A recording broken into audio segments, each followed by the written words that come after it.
What's up YouTube, this is Joe from Zephyrwargames, and I'm bringing to you guys my Diaboromon deck profile. As you've probably seen here on the channel, there's been a few dual videos of me playing Diaboromon, and that's just because I love Diaboromon. Diaboromon's had quite a lot of fantastic support recently, and even some nice indirect support, as you'll see when we get to the profile. That I just really wanted to play it again at locals, so those videos you've seen were from previous locals, and yeah, I really enjoy it. Even when the deck breaks sometimes, like, you know, with every deck, you know, I still thoroughly enjoy the playstyle, and you know, I just love the Digimon character as a whole, and being one of my favorite villains from the Digimon franchise. And yes, so this is one of also the few decks, that the first ever decks I've made in this game, along with Gallantmon and Greymon. So yeah, I've been really happy to, you know, collect them all, improve the deck, and, you know, just rarity bump, you know, as I can, as you can see with the lovely alt arts Diaboromon. Yes, so with all that said and done, let's you know, get into the profile. But before I do that, if you could give us a like, comment, and subscribe down below, and ding that notification bell so you guys don't miss out on any future Digimon content. So let's get into Diaboromon. So as we do, we're gonna go backwards. So we have the eggs, starting off with 4 copies of Doraemon. So this is, you know, obviously not Sunamon, and that's because I purposely preferred Doraemon in the Diaboromon strategy, because now with the new Diaboromon from EX6, we can easily get blocker on trait on all of our copy Diaboromons.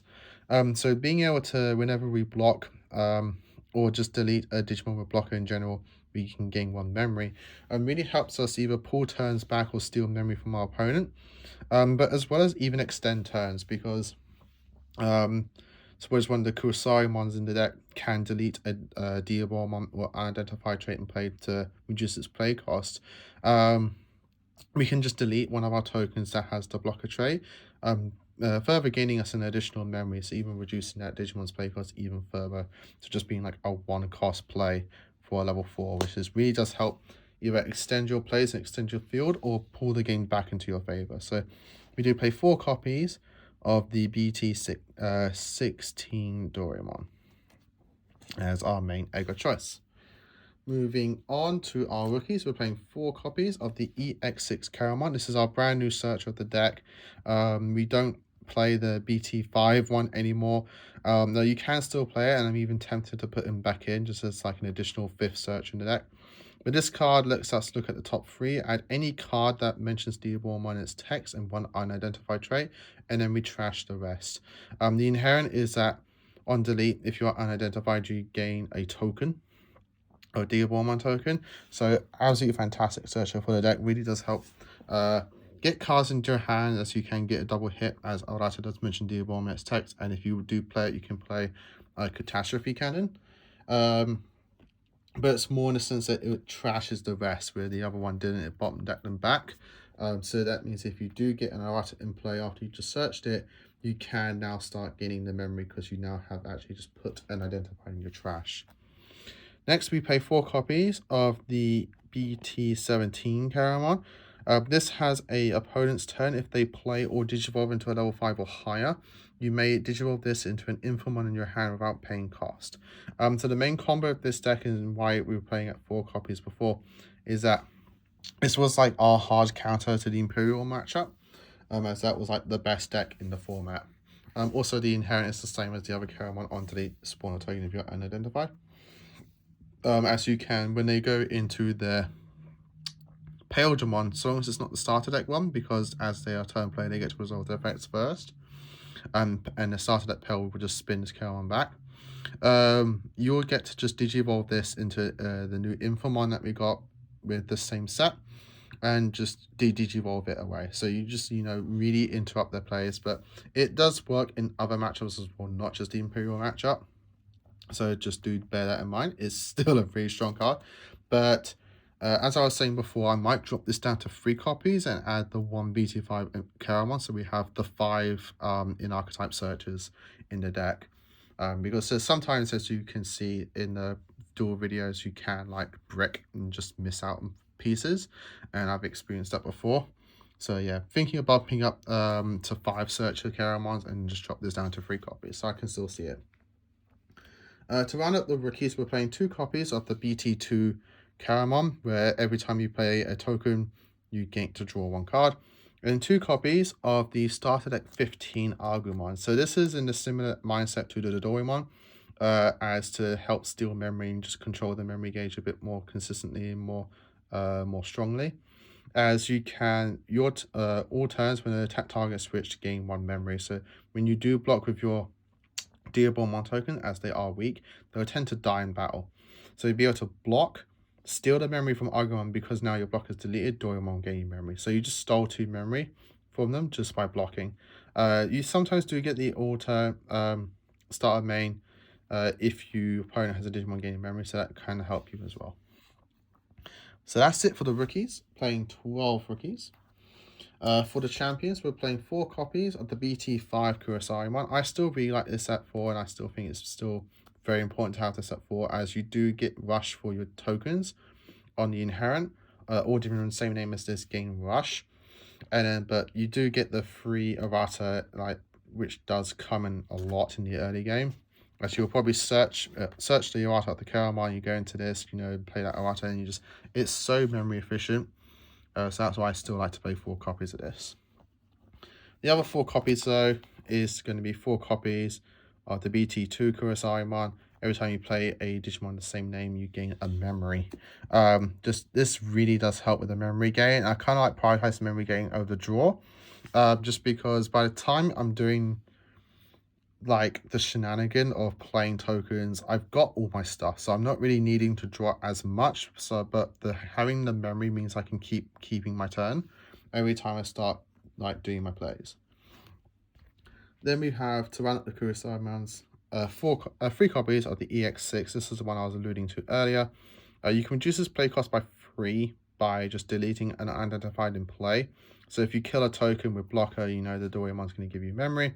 And it's got a on play and when Digivolving, delete an opponent's Digimon with play cost of 3 or less. And then the same inherent will on delete spawn a token if you're unidentified. It really comes in handy, and I think it's underrated at times. And yes, so I do advise playing it of multiple copies. Moving on to the ultimates, finally, after so long, we actually have Infomons that we can play and actually use and actually are good. So this one is the one I was also alluding to earlier, the BT17. On Digivolve, de-Digivolve one of your opponent's Digimon, and one of the Digimon with a play cost of 8 or less can't attack the player. The inherent is your all turns, once per turn. If a Digimon with the same name is played, you get to de-Digivolve one of your opponent's Digimon. Fantastic Infomon. Really love this card. I'm so glad that they actually made something like this for the deck. The other Infomon we're playing is 4 copies of the EX6. On play when Digivolving, by deleting one of your Diaboromons, this Digimon may Digivolve into a Diaboromon and have without paying cost. So yes, this can kill one of your tokens. A lot of times I'll do to pass my turn after I start building up the stack and going a bit wide, is I'll just on-play this for 7, kill one of my tokens, make a Diaboromon spawn that token back, so I haven't actually lost anything. If anything, I just pay 7 to go into a Diaboromon. So really just flush your field, keeps those block inherents and jamming inherents in play, and same inherent as the other Infomon. Moving on to the Megas, we're playing 3... going backwards here, so we got 3 copies of the Diaboromon Ace.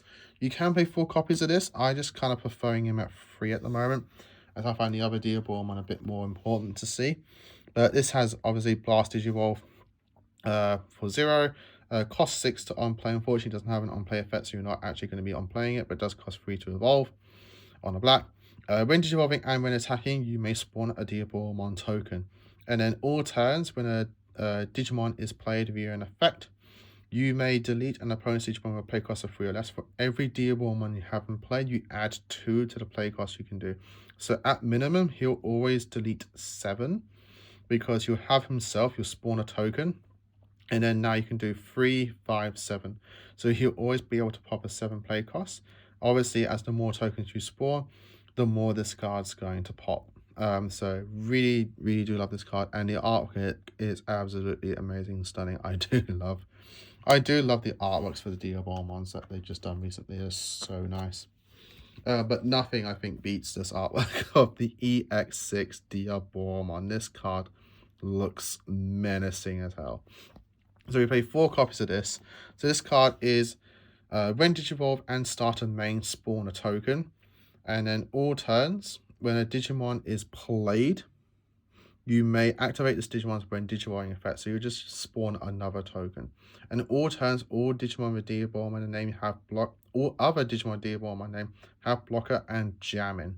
So he doesn't give it to himself, but obviously if you do get 2 of these guys on board, they'll just give it to each other, so you can get the blocker and jamming on himself. Most likely, the more important thing is that you're going to have tons of blockers on your field, thanks to this with the tokens, but then you'll be able to give this guy jamming. If you can give this guy jamming, he's going to just keep spawning you more tokens, keep deleting more things on your opponent's board, keep gaining your memory, keep gaining you draw power, giving your Digimon's rush, de-digivolving. The list goes on and on and on. Like, the things you can do with this deck when it starts popping up is absolutely insane. And then for our level 7s, I'm playing 3-1 of level 7. So obviously the first one is the BT5 Armageddon. I still prefer this over the new Armageddon, just because I find this to be a lot easier to play and utilize. And with so many ace level 7s running around, so many new level 7s just recently come out, like Jogras and DNA, having this card in your deck is super important. He can reduce his play cost by 12 by just deleting a Diaboromon on the field. He has Rush natively, and all turns, the when Digivolving effects of your opponent's level 7 Digimon do not activate. So really good against like all these new Jogras level 7 decks. I do play the 1 Quartzmon. He is an identified trait, so do bear that in mind for you new players out there. This card is here to help stun lock your opponent's board when they start getting wide, or if they're just playing a lot of Tamers. So you can, when Digivolving, suspend all other Digimon and Tamers on the field. For every 2 suspended by this effect, you gain a memory. And when attacking by suspending one of your opponent's Digimon or Tamers, for every 5 suspended on the field, you get to trash 1 security card. So really, really strong card. Really does, again, help you either keep into the lane game by stun locking your opponent's field, or just finishing off the game with the trashing. And we're playing 1 copy of the brand new Zed Millennium one. So you're probably thinking, wait, this isn't identified. Like, how's this new support? So this is like the indirect support I was saying earlier. You're never going to Digivolve a Moon Millennium because we don't play it, but we can evolve on a black level 6 for 6 memory. So on play and when Digivolving and when attacking, you may spin 1 Digimon from your opponent's trash to the top of the deck to then spin 1 Digimon on the field to the bottom of the deck. So it's just, non-deletion removal just constantly, which is very, very strong. And he does have an all turns effect where if this card has no sources, unaffected by your opponent's effects. You're not really going to get that effect off unless you're playing like a source strip, but then why would they source strip this? And he does have the overclock composite.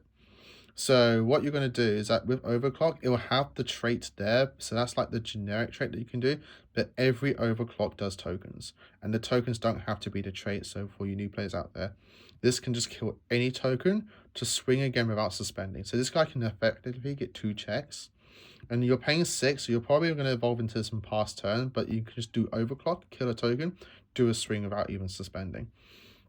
So this does help finish off some games sometimes. This is kind of like your Blitz Omni for game, and such. So this is why I really like having him in the deck. I was trying him at 2 copies, and 2 copies does work, but he's part black anyway, so I kind of like dropped him down by a copy to add in a few other cards in the deck. But I'm still liking him as a one-off. Moving on to the Tamers, the only Tamer we're playing is the Arata Sonata. Every time you Digivolve into Diaboromon, you can tap this to spawn another token and start a turn. If you have an undefined trash, you gain a memory. That's the only Tamer I play. Some people play the tie from the starter deck, where if you redirect, you can tap it to gain 2k and draw 1, or Izzy. I just don't really think memory setters are needed in this deck, especially when I'm just doing 4 mem boost instead. I think mem boost is so strong at the moment. Yes, they can just floodgate you out from using it, but you're still getting the search. Like, it's still useful to play members even if they have a floodgate on the field. And decks like this, they can get rid of floodgates quite easily. It's not too much of a hassle, especially when you have like the Diaboromon Ace, your Z Millenniumon, things like that nature, your Kurosaiamon. This is why it's very important for those floodgates. You know, you're going to get rid of those, so it's not too much of a hassle for that. So I'm really liking the members right now. If you don't want to play the members, I'd play trainings instead. Trainings can then search through your Arata Sonata. Obviously the members does with on the quartz, but quartz can get searched at the Caramon, the Caramon can get searched at the members. So it's effectively you're doing a long way to get into quartz if you really do need them. Last card in the deck I'm playing is just one copy of Black Scramble. Black Scramble is fantastic with the EX6 Caramon. As you'll be able to spawn him back, or you can get like the searches or the Agumon to get you 3 extra memory. Black Scramble does help you go into your Diaboromons for 1 less. Like Scramble is just so nice in this deck. I do like it as a one-off tech. But guys, that's the profile for Diaboromon. I hope you all enjoyed it. Leave your comments down below how you're playing Diaboromon. I think there's a good like multiple ways you can play this. Like a few of my mates have asked me how I'm playing Diaboromon. I've seen their lists and they're less different to mine, which is what I really like. You know, there's a lot of ways, different ways to build these kind of decks. You know, not everything, even in a tribal state, like some ratios are different, some techs are different. That's why I love this game so much. So I'd like to hear your thoughts down below and what you're doing with your decks. As always, like, comment, and subscribe. Until next time, as always, stay safe and of course, happy dueling.